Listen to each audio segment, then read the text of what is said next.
হঠাৎ বিশ্বনবী দেখলেন আকাশের সূর্যের আলো ক্ষীণ হতে শুরু করেছে, কমতে শুরু করেছে। তিনি খেয়াল করে দেখলেন এর কারণ সাইয়েদনা জিব্রাইল বিশাল ফেরেশতাদের বহন নিয়ে পৃথিবীতে নেমে আসছেন। পড়েন সুবহানাল্লাহ। এসে বললেন, ইয়া রাসূলুল্লাহ, আমি 1,40,000 ফেরেশতা নিয়ে নেমে এসেছি। আপনি কি জানেন না, ঠিক একটু আগে মদিনাতে আপনার এক প্রিয় সাহাবা, তার নাম হচ্ছে মুআবিয়া ইবনে মুআবিয়া আল মুজানি, একটু আগে শেষ নিঃশ্বাস ত্যাগ করেছে। বিশ্বনবী তো অবাক, ঘটনা কি? কোন সাহাবীর গায়বানা জানা যায় তো ফেরেশতা নামে না আকাশের উপর থেকে?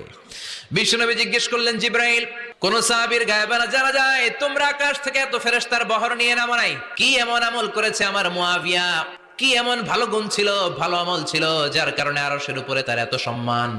আপনার এই প্রিয় সাহাবী হাঁটতে বসতে চলতে ফিরিতে সব সময় পড়তো কুল হুয়াল্লাহু আহাদ আল্লাহুস সামাদ লাম ইয়ালিদ ওয়া লাম ইউলাদ ওয়া লাম ইয়াকুল লাহু কুফুয়ান আহাদ।